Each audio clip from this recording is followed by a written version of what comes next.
Шел 1985 год.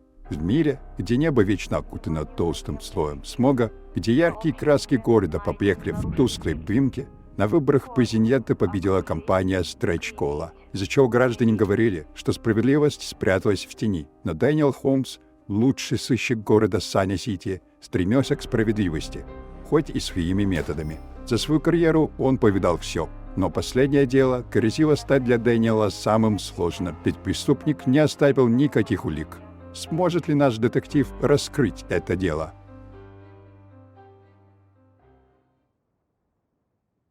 Этот день начался, как обычно, в моем любимом кафе. Газета, кофе, поиск интересного дела. В общем, ничего необычного. Но ни один из заказов не казался настолько интересным, чтобы потратить на него свое время. Скукота. Когда уже произойдет хоть что-нибудь интересное? Опа, мой сканер что-то засек. Полиция нашла труп, господи. Где это? Где я? Это здание. Найдя нужный дом и поднявшись на 11 этаж, я понял, что опоздал, так как полиция уже была на месте происшествия. Здравствуйте. Из-за того, что я всего лишь частный детектив, мне не разрешили войти в квартиру. Поэтому я решил отвлечь охранника, используя монетку, и проникнуть в нее по-тихому. Ты чё? Не совсем по моему плану, но я проник внутрь. Так, я в хате. Немного осмотрелся, нашел труп в спальне, а также странную надпись на стене, которая, вероятнее всего, говорит «Мы не договорили». Вы уже не договорите, кажись. Осмотрев тело, я сделал вывод, что мужик был зверски зарублен холодным оружием, примерно 30 минут назад. Убийца не мог уйти слишком далеко, но вряд ли я его уже найду. Продолжив поиск улик, я нашел визитку жертвы и его пароль. Оказалось, что у Лысого-то довольно престижная профессия, аж директор целой компании. Он директор компании, капец. Запомни наконец свой пароль. Закрепим. После я заметил странную карточку на кровати, ей оказалась записка от убийцы. Кишка тонка, приступим к делу только для достойных. Че это за дело такое? Истребление лысых?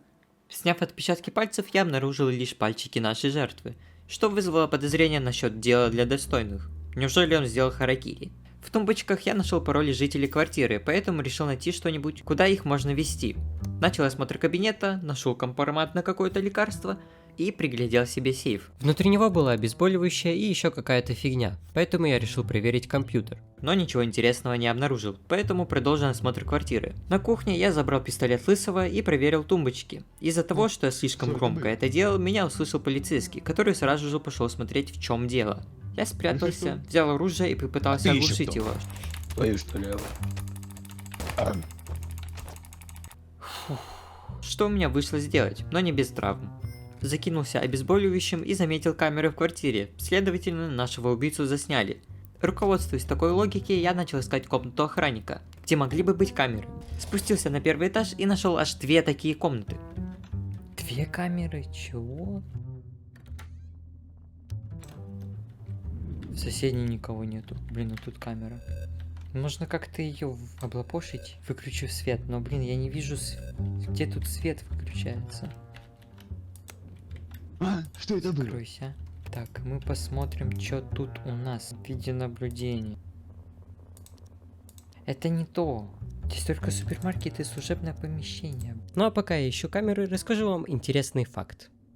Знаете ли вы, что в реальной жизни существовали детективы, не уступающие Шерлоку Холмсу в мастерстве? Одним из таких сыщиков был Элис Паркер, известный как американский Шерлок Холмс. Одним из самых впечатляющих его дел стало дело о маринованном трупе. Хотя на первый взгляд оно может показаться не таким уж и сложным. Событие развернулось 5 октября 1920 года. Уильям Паул, работник банка, ушел из Национального банка Филадельфии с 42 тысячами долларов в виде чеков и 40 тысяч наличными и исчез. Через 11 дней его труп нашли охотники на уток в ручье Берлингтон-Каунти. Паул лежал с 42 тысячами долларов чеками, но наличных не было. Детектив выяснил, что Паула убили Фрэнк Джеймс и Рэй Шах, его друзья и соседи. Они украли наличные после убийства и выбросили тело в ручей. Паркеру удалось найти на месте преступления очки Джеймса, после чего детектив предъявил ему доказательства, и убийца признался. Почему же дело называется «маринованный труп»? Тело Паула нашли внизу течения реки. Это навеяло детектива на мысль, что тело было погружено в воду с высоким содержанием дубильной кислоты, что и сделало его маринованным естественным путем. Не найдя ничего интересного, я решил проникнуть в соседнюю комнату. Что здесь? Так, окей. Безопасность. Выкл. Кухня, цоколь, столовая, служебное помещение. Серьезно, это все? Проникнув сначала в одну, а потом и во вторую, я понял, что все эти камеры вообще были не от этого здания, поэтому продолжил поиски. Но для начала решил отправиться и допросить соседей нашей жертвы. Поднявшись на нужный этаж, я постучал в первую попавшуюся дверь. Ее мне открыла девушка с красными волосами, которую я и допросил. Добрый день, как вас зовут? Не суйте нос не в свое дело. Угу. Вы не наблюдали ничего странного? Ну, был здесь один подозрительный человек. Помню, у него длинные каштановые волосы. Сегодня мы видели с ним около 6:30 вроде. Вот только где же это было? Я видел его в этом же доме. Длинные каштановые волосы, уже первая зацепка. Разузнав хоть какую-то информацию о нашем убийце и продолжив поиски комнаты видеонаблюдения, за которой какого-то фига отправился в подземную часть здания, не заметил, что комната затоплена и вступил в вонючую воду, из-за чего меня можно было учуять даже на улице. Фу, оно все тут затоплено. Фу, я, еще и наступил в это, фу.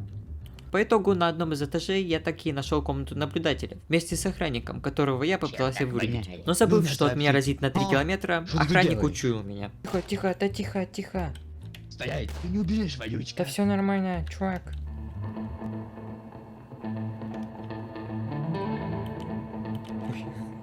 Немного поиграв с ним в прятки, я все же пробрался в комнату и сел за компьютер. Найдя нужную запись и опираясь на время убийства, я нашел 2 подозреваемых. Мужчину с бородой и очками, а также женщину.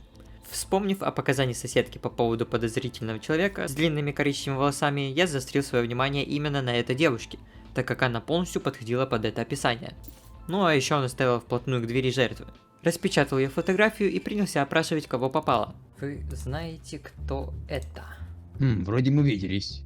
Сегодня около 15 минут 8 на цокольном этаже этого дома. Было видно, что человек в ярости. Не добившись особого успеха, я отправился в офис, где работал наш лысый, в надежде на то, что та женщина была сотрудником этой компании. Придя туда, оказалось, что офис закрыт, поэтому я принялся ждать открытия. Но чувствуя, что сидеть сложа за руки не стоит, я пробрался в офис и принялся его осматривать. Пароль для входа. Опа, сохраним. Так, ну попробуем войти. Кто включил? Еще одно сообщение о убийстве. Подожди. Не успев толком ничего сделать, сканер сообщил о новом убийстве. Причем в том же доме, куда я и отправился, сломя голову. Поднявшись на этаж и увидев, что полиция все перекрыла, я решил, что убийца не мог далеко уйти, и побежал по лестнице в надежде встретить подозреваемую, что и произошло. Вот она. Длинные каштановые волосы. Это она. А возраст? А возраста нету. Потому что что? Потому что у женщин неприлично спрашивать возраст. Так, ладно, подождите. Как вас зовут? Не скажу. Кто вы вообще такой? Что ж, а если я дам денег? Я Амэ Джозеф.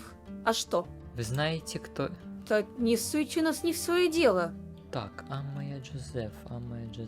Но ее нельзя далеко упускать. Блин, или... Где Мэри? Вот Мэри. Он в такой юбке и полосатой рубашке. Если мне хватит деньги на наручники, я догоню и арестую. Далее я быстро купил наручники и побежал искать подозреваемую, что, к сожалению, мне не удалось сделать. Решив, что с отловом убийцы полиция справится лучше меня, я направился в мэрию, чтобы нарыть побольше информации и вследствие получить побольше деньжат. Так, всему персоналу 2501. Так, ПАМ 2501. Кто нас интересует? Амая Джозеф. Джозеф, печать. Директор по маркетингу.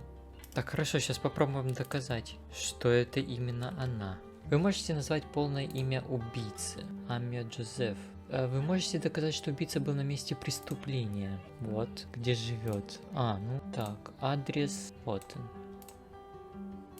Выбрать Митчелл Хаус. Вы нашли орудие убийства? Нет. Ну все, я же могу сдать, да? Могу сдать заключение. Дело отправлено на рассмотрение. И все, дело раскрыто. Но блин, я что-то там ошибся, по-моему. А почему я не попал? Я попал только по этому? А, нет, подожди, я и по другим попал. Вы можете доказать? Плюсик. Или это...